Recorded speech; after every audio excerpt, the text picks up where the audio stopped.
G'day, I'm Gus Worland. For the last 10 years, I've been doing TV and radio. As a general rule, I'm pretty laid back, but I can't help asking questions. I love it. In fact, it drives people mad. I can't stop asking, how can it be?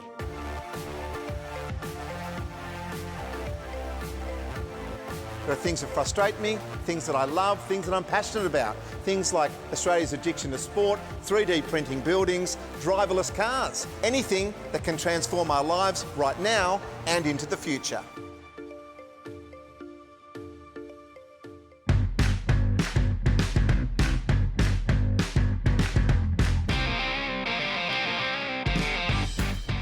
You guys contacted me over the last year or so talking about mental health and your own mental health. It's something that's very close to my heart. I suppose in the last 8 years where I've been on the radio and doing TV shows, I've never really thought too much about mental health in Australia, but I did a show last year and it really challenged me to work out my own mental health and also the mental health of so many Australians. I didn't realise that we're struggling so much with it. Last year was a big year for me. I did a program around a friend of mine that had passed away and taken his own life, and it really questioned me, my own mental health, and also questioned just the health of Australia. I've got my up and down days as well, like everyone else. I just want to spend more time in that good mental space. I thought, well, how can it be? How can we not come up with some way of making it better? So I've researched, I've asked some people. It's just so confusing. Everywhere I turn, I get a different answer. So I'm seeking the right answer if I possibly can. I've assembled some experts, and those experts have assembled some people. So hopefully, those people together, we can try and figure this whole thing out. Great. Well, I'm here at the Fairmont. I can't wait to see how these experts will be putting the guys through their paces to get some answers around improving mental health. I'm looking for tactics and ideas that I can use to stay in a positive mindset as much as possible. Hi, I'm Chris Abbey. I'm an exercise and nutrition expert. I've been working in the industry for about 30 odd years.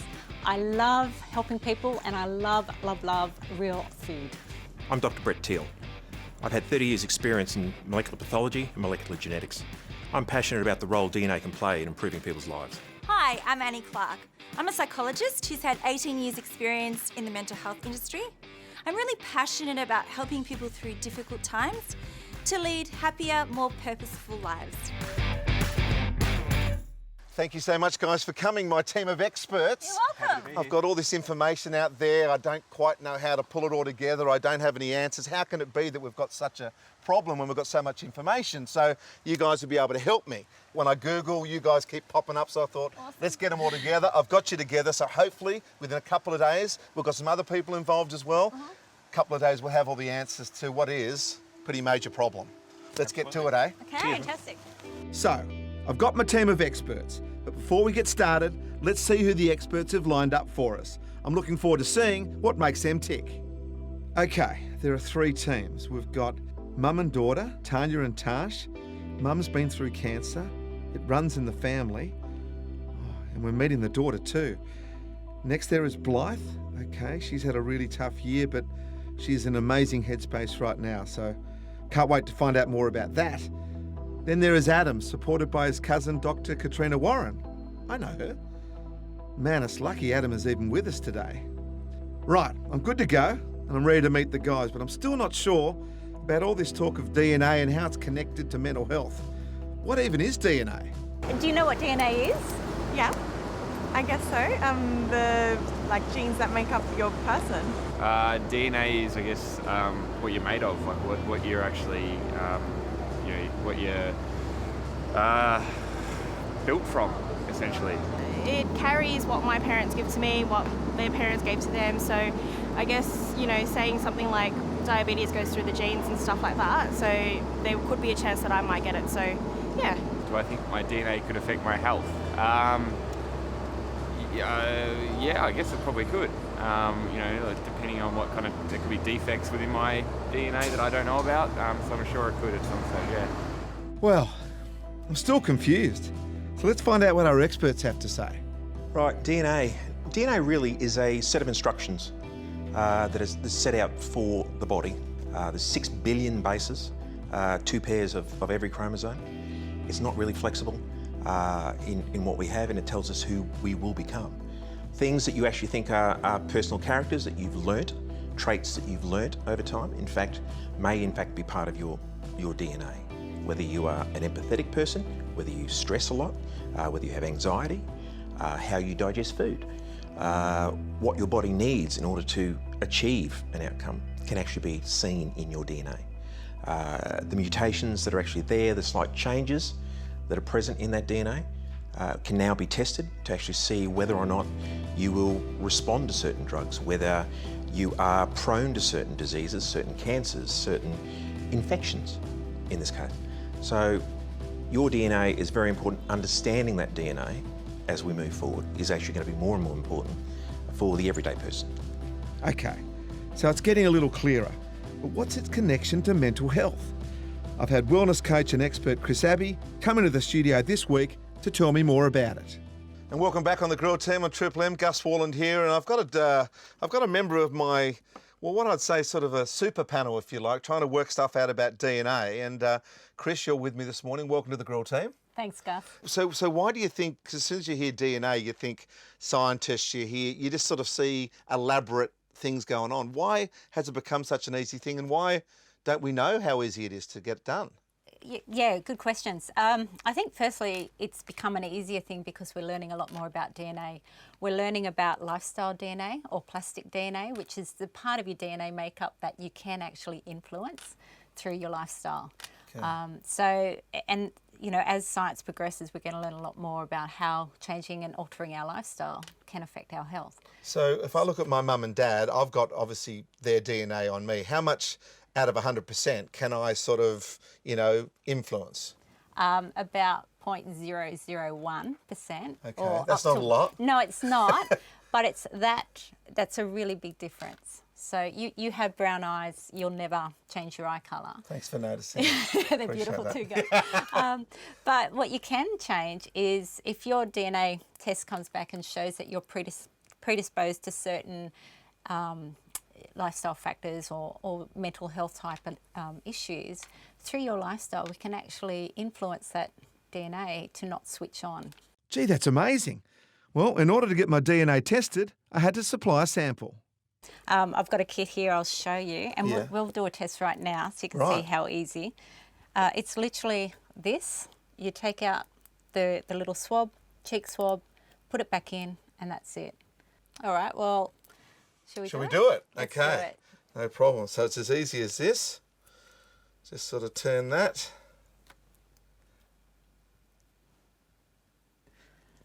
And that's it. Okay. Pop it Sorry, back in. I bent that, so I'll put it in that way first. Yeah, perfect. The beauty now is once we know your DNA, we can devise a program that will work for you because we're working with your blueprint, basically. Perfect. That's the thing that sort of excited me about DNA, was the fact that I can get something personally set up for myself rather than me just being a part of something that every other Tom, Dick and Harry might do. This way, you know, it's actually worked out for me, and if I follow it, it'll work. Yeah. You can't keep telling yourself that it'll be all right tomorrow, you know, because I know a lot of people now, you know, around my age are dropping dead of heart attacks and leaving families, and I don't want to be one of those stats. Yeah. With my test done, Chris and the team went to get DNA samples from the rest of the guys. DNA and health and wellbeing at the moment is a new endeavour. It's only been around for a couple of years.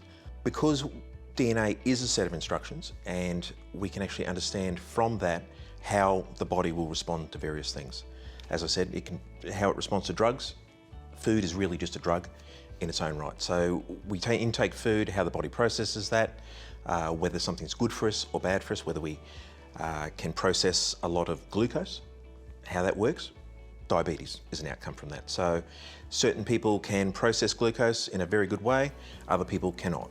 So the risk that you have to develop a disease because of what you've taken in can be shown in what we're doing now. So the molecular medicine that we're doing now actually shows you the risk of developing something, and that may only be a small percentage, so 5%, but that's 1 in 20 people.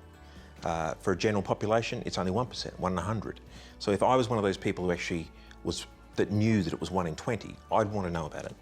And that's what we're able to do now, is actually to give people their risk stratify their risk essentially and say how that can work. Really what molecular medicine is about is to identify your risk and adapt accordingly. And that's the best thing about it, is to actually try and make you head down that path that's better for you. A better body, better mind, and DNA can give you an indication of whether you can go down there. And the great thing about that from a perspective is people say, well, it's only a small percentage. The difference between an elite athlete and an Olympian is 1% to 2%. If we can use a DNA test to say that we can gain you that 1, 2, 3, 4 or 5%, then that's the difference between you heading down one path and actually heading down another. I sat down with Mum Tanya and daughter Tash to get an insight into their lives. Yeah, I was diagnosed with bowel cancer 2 years ago. It was stage 3C bowel cancer. What does that mean? That means with cancer, any cancer, there's 4 stages. So pretty much what happened with me is I had a tumour in my bowel, very typical of a genetic cancer called Lynch syndrome. So what happened is they took out pretty much a third of my bowel, tested lymph nodes, took out about 36 surrounding lymph nodes, found 4 lymph nodes were affected. So that means I had to go through 6 months chemo, so that was every fortnight, 12 rounds, and yeah, so I've been nil disease for 2 years now. Wow. So And funnily enough, this weekend actually is the weekend of my father's death. He had a Lynch cancer and he handed down the gene to me. So it's very poignant this weekend. That's kind of like a tribute. Yeah. when your mum, I imagine, was very open and honest right from the start, was she, about what she was going through? Did you understand how serious it was? Yes, I remember the day I knew she was going in for the colonoscopy, and I was at my boyfriend's house, and I've got very strong intuition, and I just had this feeling, and I was like, obviously call her after. She wasn't answering her phone. And then finally got onto her, and yeah, she said yes, that it was cancer, and obviously a mess. And then yeah, pretty much from then on, I think I buried a lot of the emotion at the time, just because it was quite very confronting and everything like that. So by the sounds of it, you had a moment.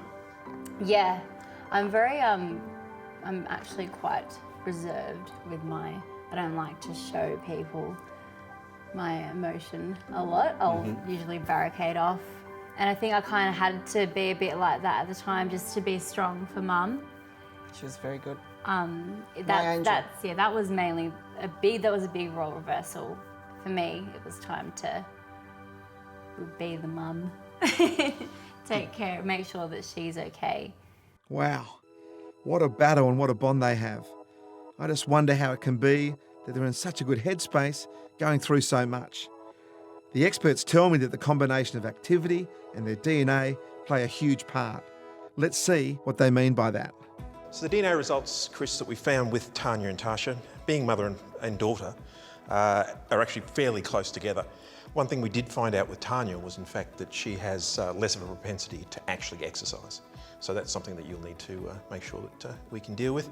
Both of them have issues with ligament repair and tendon, so that's important to actually understand as well. And we'll see how we can do with them. And here they are. Oh.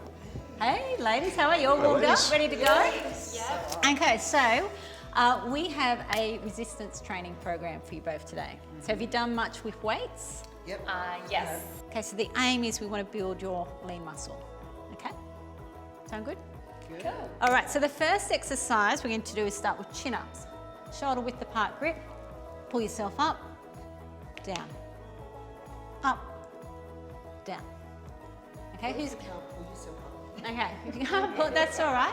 What I'll get you to do, so if you come over here, you pull this down. Yep. Stand there, if you can stand there. Okay. You pull that down. I put my foot in. And you just pull up and use the band to help you up. Okay. So who's first? I'll go first. Okay. All right. That's perfect. Yep. Okay, you good? Okay. Now pull yourself all the way up, all the way up, all the way up. Okay, all the way up. Keep pulling, keep pulling. Okay, that is all right. That's what we're going to work on. I'm really glad to know that with the exercise, that the best exercise for me pull is yourself weight up, bearing. Pull yourself up. Good one, and it's slow. And again. I reckon we can go for 5. Nice. That's 2. That's 3. Two more. Okay, you're going to bend your knees, and one more. Go girl. You got it. That last one, we'll let it go. Yeah. Does that feel all right? Yeah. And you know, it's real, once you get, and you can achieve it, like if you've never done a chin up and then all of a sudden you can do one, you'll feel fantastic. The great thing about exercise is that it has a number of benefits on mental health. So firstly, what it does is it will naturally increase neurotransmitters. So things like serotonin, dopamine, these are the things that antidepressants increase. So exercise does that naturally. It also releases endorphins. So after a really heavy exercise session, you feel on a high, and that can last, anywhere from an hour to a couple of hours. Okay, squats. Plate up on your chest and just go straight down and up. Yeah, you guys have done this before. It's not about quantity, it's about quality. And then as you guys get stronger, we'll throw in some variations. How are the thighs feeling?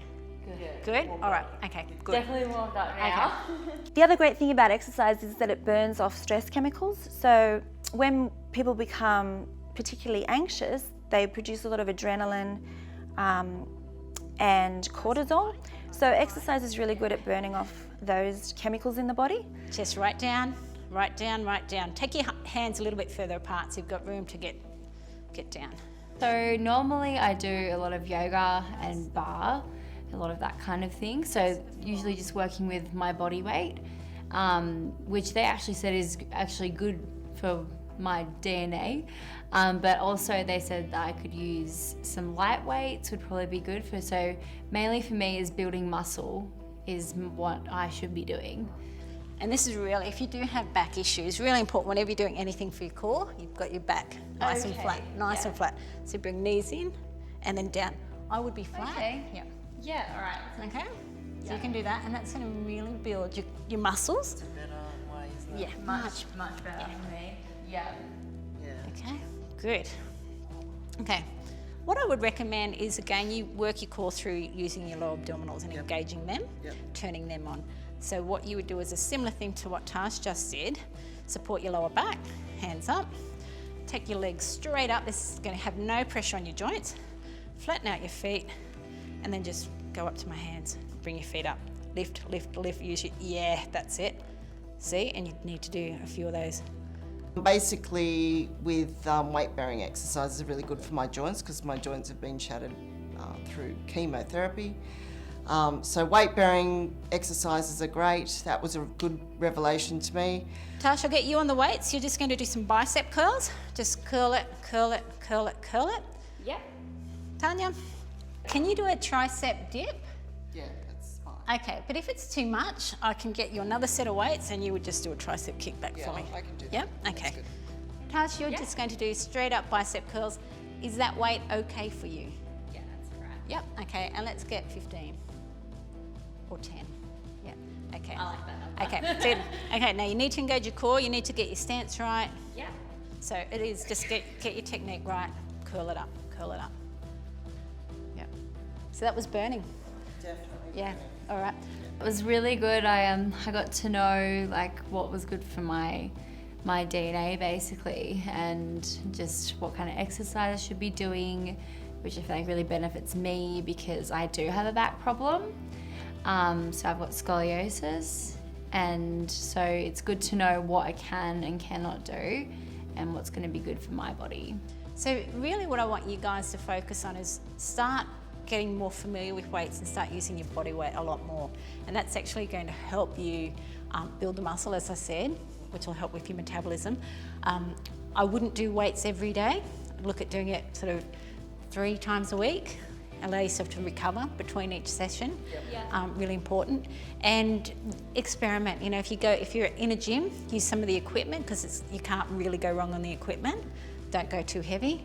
But if you don't have equipment, you can do things like push-ups, sit-ups, bicep, triceps, Plenty of chin-up bars in public parks. So yeah, but just think building muscle, building muscle, building muscle. So that was very good, ladies. We're looking forward to explaining to you later exactly how that fits with your DNA.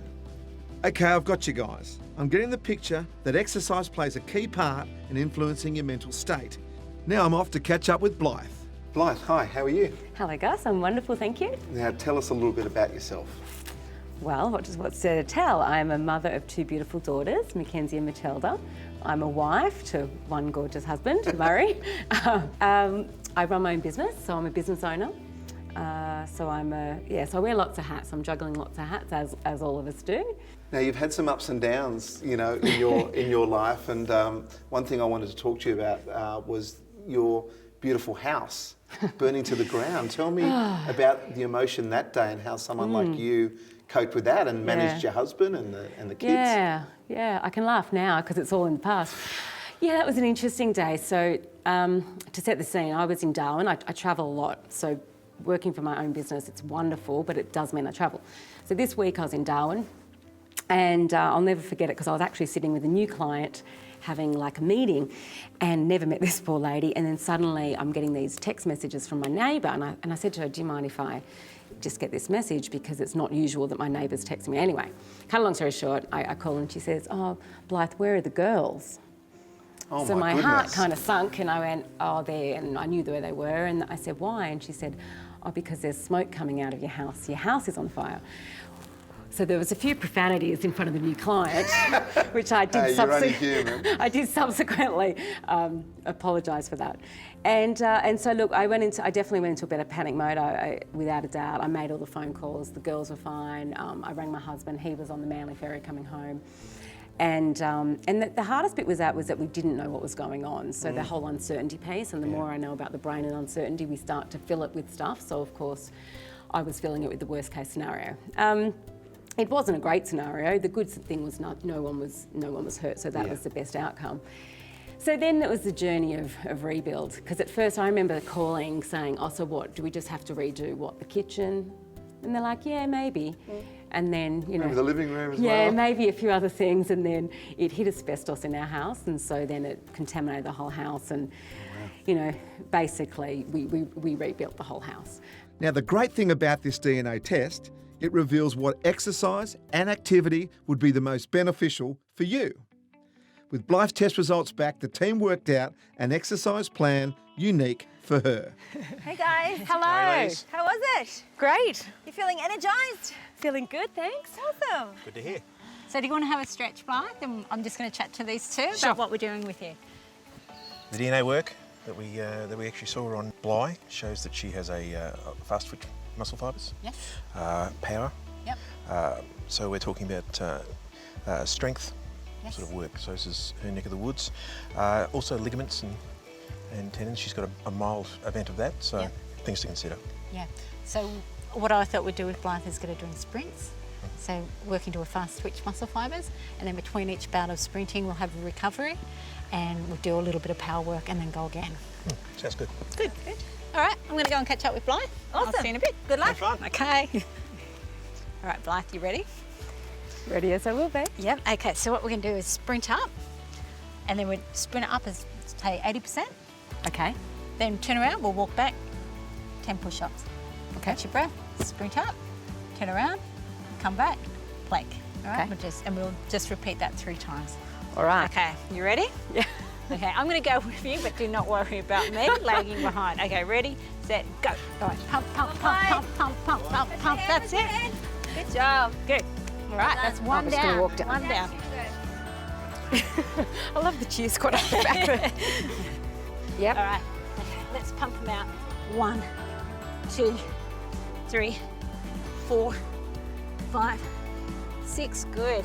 7, 8, 9, 10, perfect technique. You're right. Thank you. Ready, set, go. All right, you're gonna go up. Pump, pump, pump. Come on. That's it. Yes. Gets considerably harder. That's good. Heart rate going. Okay.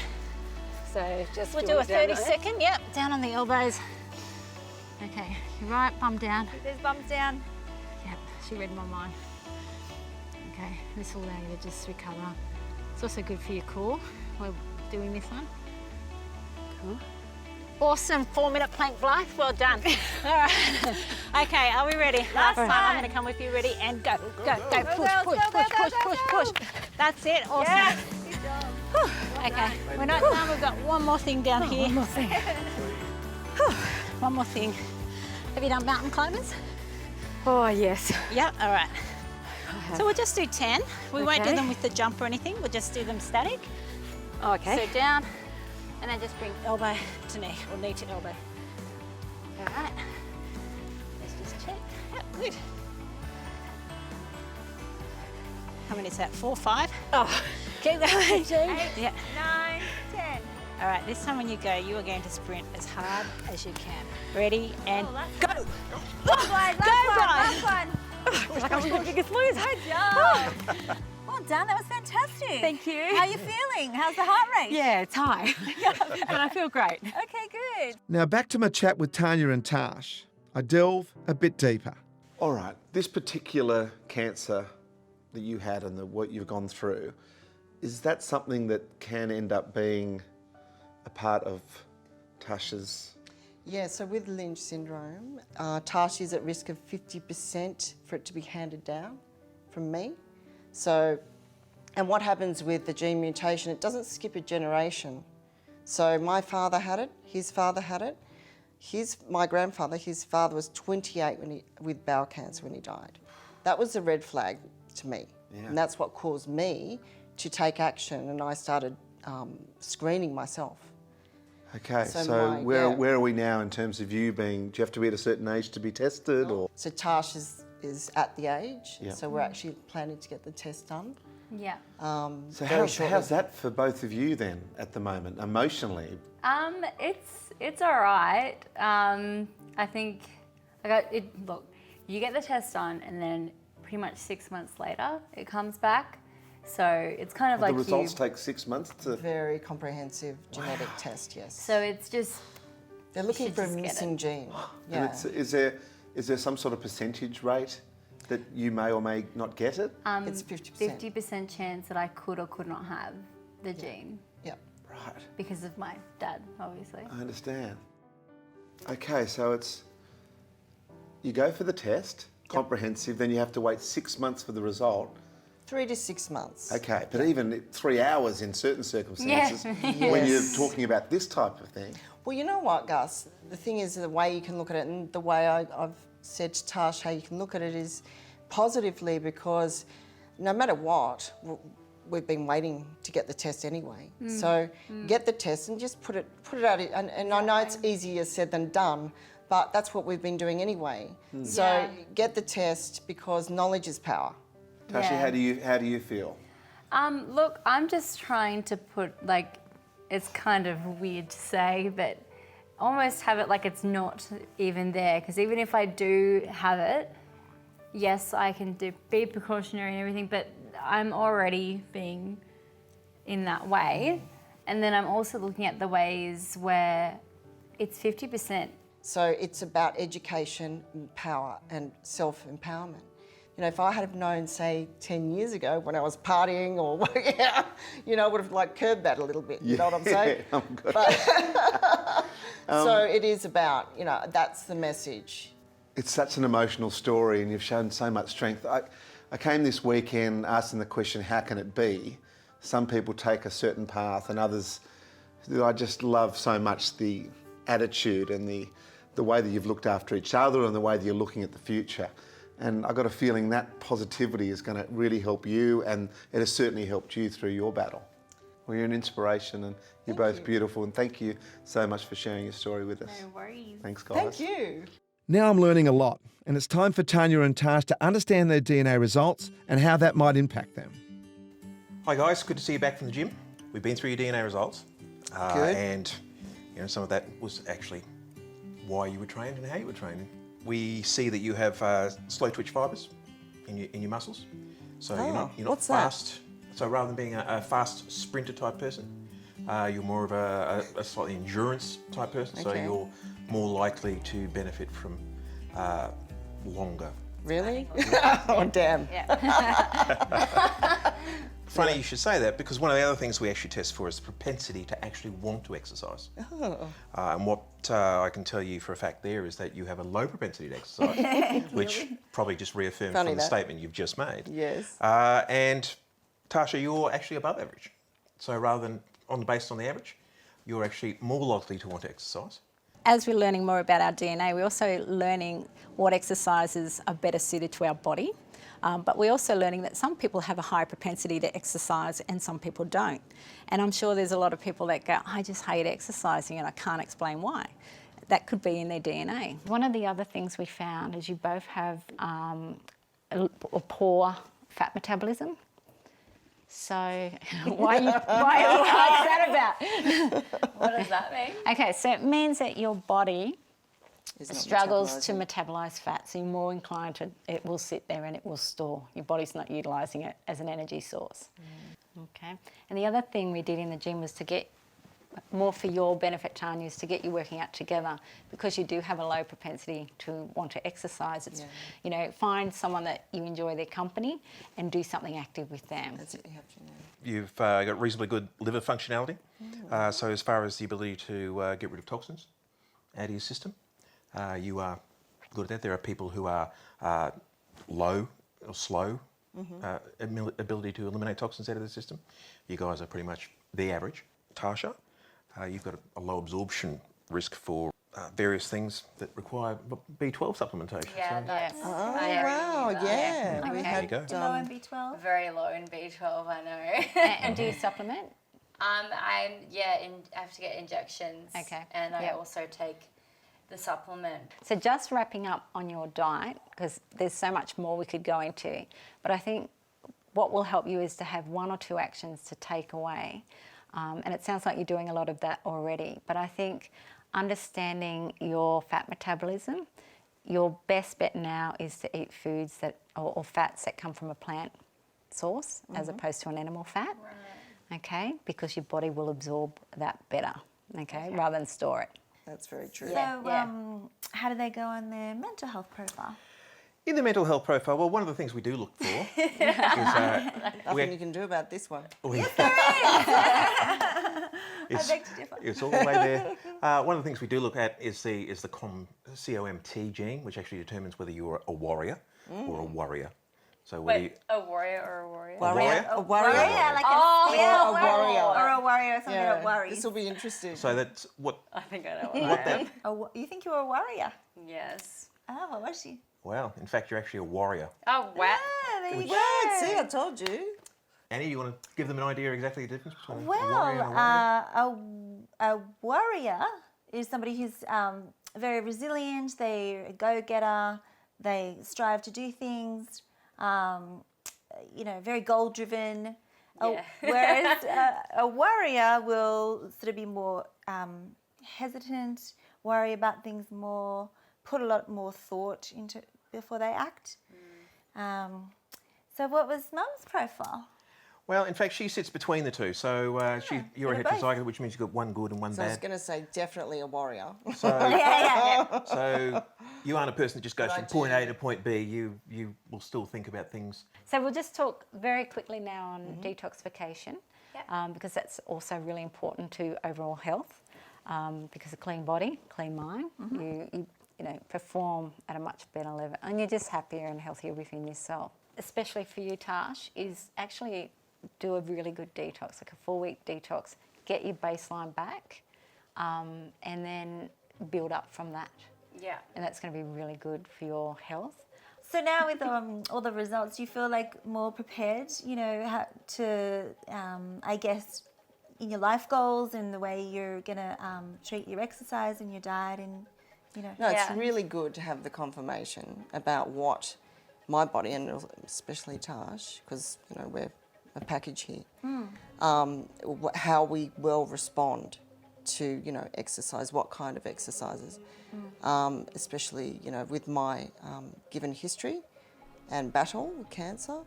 I've gone through the gamut, and knowing this confirmation is even better. So for me, I've got another couple of tools I can take on board. Absolutely. And especially with Tash, she's learnt through my journey. She's been really good, but this is really good for her as well. I'm sure it is. Yeah, that's good. Thank you very much. Very interesting. Thank you. I'm starting to get an understanding of how important DNA is to all of this. I'm confident we're getting somewhere. Now I'm keen to see how Blythe's DNA test came out. I'm really excited about this bit. Looking forward to the DNA results. I am. All right, we'll do a bit of an explanation of what we can you. see here. From the exercise point of view, which you were just doing with Chris, we can say that from the ACTN3 gene, which tells you whether you've got fast twitch or slow twitch muscle fibres. Right. You're a fast twitch. A fast twitch? A fast twitch muscle fibre, which means that Okay. you're more about speed and bursts of power. You've got good power, good strength. Okay. Yeah, that makes sense. As far as propensity to exercise, you're actually above average. So genetically, you're predisposed to want to exercise a bit more, which is a good thing. What we also see here is to do with your ligaments and tendons. What we've got here is that you're a heterozygote, which means that you've got one good copy, one bad copy. A heterozygote. Well, I've been called lots of things. That's not one of them. Okay. Well, there you go. So you've got one good copy, one bad copy of what's there. So essentially that means that your repair of ligaments, so if you damage it, if you have inflammation there, it will actually take longer, slightly longer for you to do. Not as bad as a person who has two bad genes. So did that make sense while we did the sprint It work? does, yeah, right, yeah. Yeah. So the sprinting up and down and some of that strength work and all that kind of stuff. And why you were so natural at it as well. And that's the stuff I like doing. I just Yeah. thought I liked it. It's, Yeah. You know, give me a 10K run and I'll avoid it at all costs. So that's cool. The one that was interesting for me was that fast twitch versus, I'd never even heard of that. So that was like, oh, what does this even mean? Yeah. That was like a yes moment because I've never loved endurance stuff. Yeah. So I've always just thought, well, that's just because I'm lazy, but I love the faster kind of the exercise that's good for me. So that was a good shock. Looked at your rate of metabolism. Okay. And how do you feel you are? Well, everyone always goes, you must be a fast metaboliser, but I really don't have a clue. Okay. But then I don't eat necessarily a lot, so that's why I'm not sure if I'm a fast metaboliser. Yeah, you're actually a slow metaboliser. Oh, how interesting. Yeah. Because everyone always says, you're clearly a fast metaboliser. Which doesn't mean that you're more prone to put on weight or anything. It just means your body takes longer to process food than what someone with a fast metabolism would have. I think we should just quickly talk about acylation because that's quite important for Blythe as well. Okay, acetylation. What acetylation does is actually take out the toxins in your system. Okay. So when you're eating cooked foods, cooked meat, that sort of thing, there are a certain level of toxins that are in there. Okay. Everyday toxins that you breathe in and deal with as well. You've got to have your liver and your kidneys deal with it, primarily your liver, and that's important. DNA results that we show that you're pretty much a slow. So there's slow, medium and rapid. So slow at everything. you're slow. Except we've got fast twitch. You're fast to get there, but you're slow to get rid of it. Whatever that word is. Exactly right. So what that means is that anything you put into yourself, including caffeine and alcohol, that sort of thing, you're slower to get rid of the byproducts of that. Shocked, yeah, I am a little, because particularly there was one bit that talked about your metabolism, and I'm a slow metaboliser, which was interesting because my whole life everyone's always gone, oh, you're obviously a fast metaboliser. In fact, I rang everyone and said, what do you think I am, fast or slow?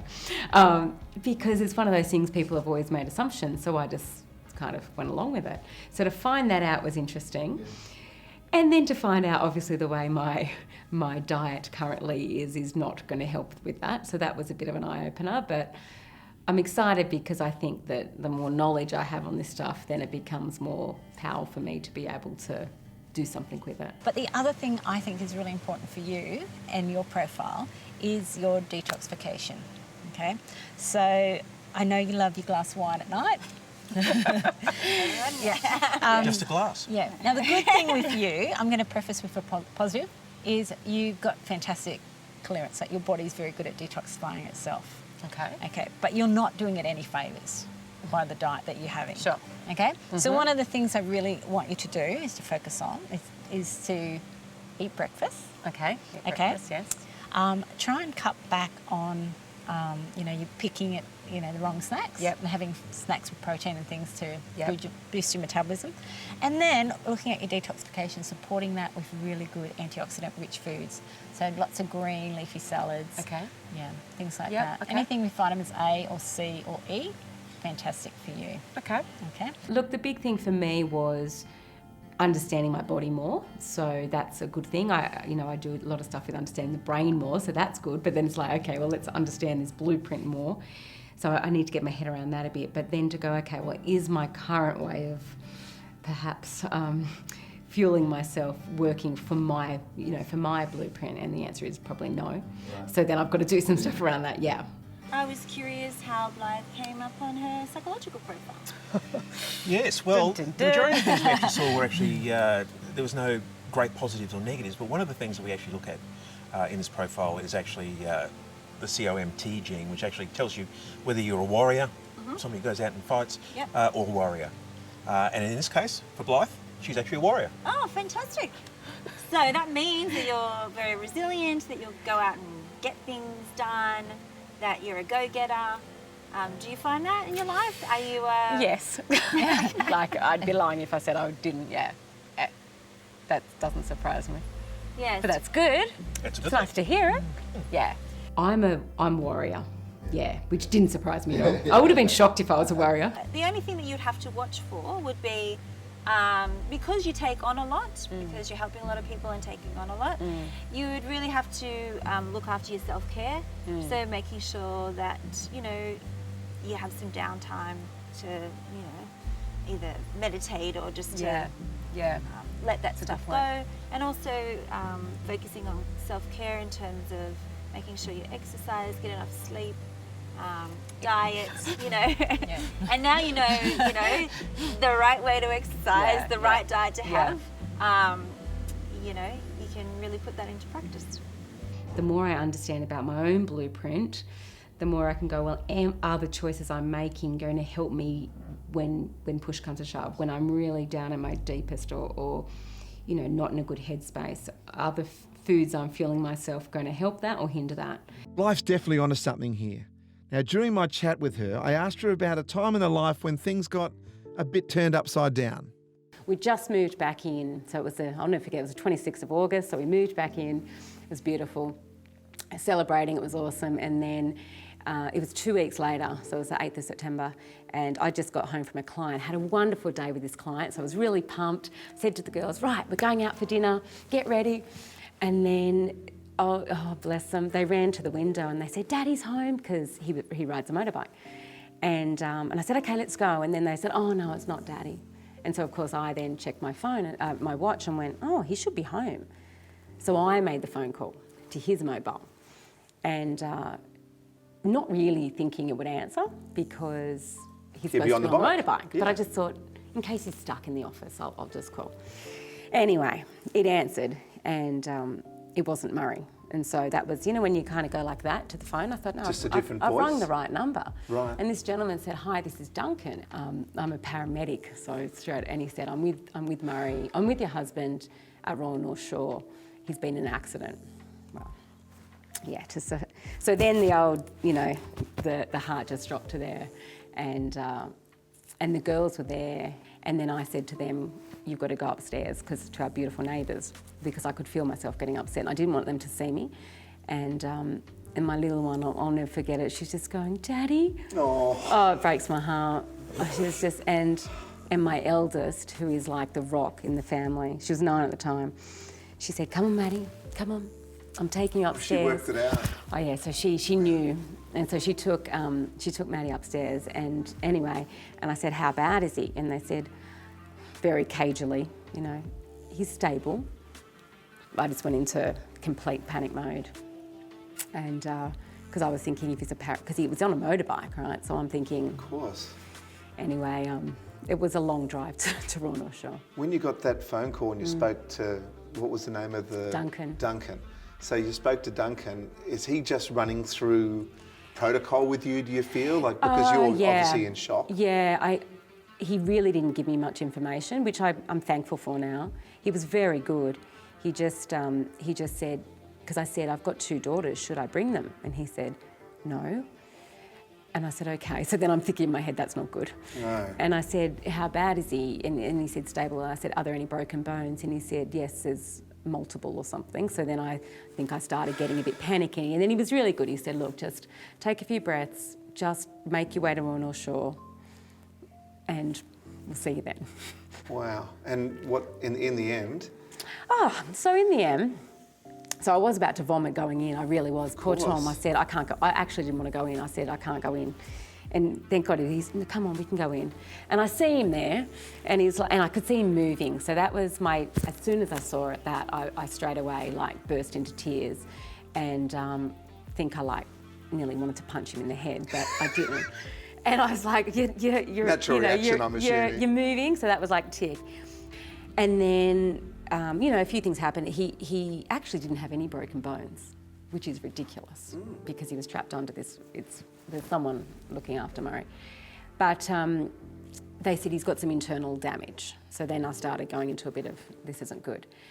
And basically in that moment, they said, we've got to do emergency open heart surgery. And I'm like, what do you mean? Is this like an option? Like I was going, like, you have to do it, or you, like, I just didn't understand. Yeah. And long story short, they believed he had a leaking aorta, and if they didn't open him up, that he would die. But the problem was he had a leaking liver at the same time. So the prognosis wasn't great. They really didn't want to do it. It's high risk. And I remember actually thinking to myself, what if these are the last words I ever say? Which you never really ever think about that, and I did think about it in that moment. And so I looked at him and I got his face, because he was kind of just all drugged out anyway. He didn't know what was going on. And I said, I think I said a few again. When I get a bit passionate, I might have sworn, but I said, you listen to me. You just think about me and your girls, because we need you and we're going to be here on the other side. You can get through that bloody van, running you over, you can get through this. Oh. And then off he went, and then I broke down. Of course. And how long was he in surgery for? Well, it was supposed to be 8 hours, yeah, but I got a phone call halfway through it. Oh, what was that phone call like? Well, that phone call was, what do you mean you're calling me? Because you said you weren't going to call me unless something he'd bled out. So again, I panicked, and then they said, we got it wrong. What does that mean? Well, that's what I said. And I said, what do you mean you got it wrong? And they said, his heart's fine. Oh. Yep, which is good. Of course. But we got it wrong. And I just went, okay. And they said, so the good news is we're going to stitch him back up and the surgery is done, and so he's getting through that. Terrific. So that was great. Yes. And, they got it wrong. You know what? You had the best surgeons in the country looking. They all would have done the same thing. Whatever happens, it doesn't matter. He's fine. We need to hug that up. Let's hug that up. Let's hug that up. Awesome. Well, let me take you back just a little bit. When it came to that phone call from the AMBO. Yeah. His name was Duncan? Duncan. Okay. Well, what would you feel if he was here today and he's literally about to walk up behind you, because he remembers that moment. So that voice is a bloke called Duncan Kerr, and there he is. That's the voice. Oh, hello. Oh my goodness. Oh, nice to meet you. Hello. We've spoken, but we haven't met. We've spoken, we've texted. Oh my goodness, look at him. Yeah. This is my hero. When you have these emotional moments, you don't tend to then be able to see that person. It's the phone call, then you're on to the next job. Look, I was trying to make the situation as calm as possible, and the phone rang in the back of the ambulance. So that's when I answered it, and I thought, geez. And I looked and it said, it just said your name on it. Yeah, it says Bill Mobile or something. Yeah. And Murray was obviously in a bad way, and we thought the worst. I actually thought it was an aortic aneurysm as well. Did you? He presented like that on scene. That's why we were rushing to get to hospital and doing the things we were doing. Right. So when I got the call, I thought, oh, this must be his wife. Okay, look, I'll just be as calm as I can, look, and just have a chat to you and let you know what's going on, and be truthful and honest about it. How difficult is that, to be truthful and honest, but also not putting Blythe through anything that you might be slightly off the... You don't want to give the horrible news, but you can't sugarcoat it either. No, it's about staying calm and just relaxed and just thinking, okay, what if I was in her shoes? What would I like to hear? What would I like to hear in an emergency situation? Yes. Calming voice, reassuring voice, tell her what's happened without being too involved. You know what I mean? You're amazing. Your husband's fine, he's okay, he's in good hands, we're looking after him, we're doing the best we can, we'll be in hospital in 10 minutes, don't rush to get there. You did say that. Because it was peak hour traffic and it was wet. I'll never forget that. It was a miserable night. So take your time, don't rush, we'll get there and we'll see you there. The house is one thing. This is like a whole nother level of fear, and you're the, you know, he's the man who's there at the scene with him in that moment, and just the way you looked after Mars and the way you looked after me in that moment, we'll never forget it, and we still talk about that, and we do, and you know, we learn a lot about that, and I learn a lot about that even as a professional. But to your point before about when it's you on the other side emotionally, Yeah. The emotion takes over, and in that case, 100% the reason why you felt that way, but well played. Well played. Nice to meet you. Oh, I feel like this is like... Let's triple hug it. Come on, let's triple hug it up. Oh, that's so good. Oh, wow. I'm still reeling about it. That was amazing. It was such a full-on time in our life that, you know, that was that one phone call that I never want again. And to have him on the end of that, I'll never forget it. And the way he made me feel on that phone call was actually really, you know, good in a bad situation. And then to meet him that was incredible. It was such a shock because I didn't even know what I was really there to really have a chat about, let alone to think about Duncan. And to meet that man in that circumstance, it was brilliant. So I'm really, really excited. What a great day we've had so far. We've learned a lot about DNA and the impact it has on our mental state. We've met great people with amazing experiences. I just feel like we're making progress. Next, we're going to meet Adam with a heartbreaking but uplifting story of how he came back from massive mental health issues as a kid. We'll also look at how our food, our DNA and our mental health are all connected. And we'll get a bit closer to answering the question, how can it be?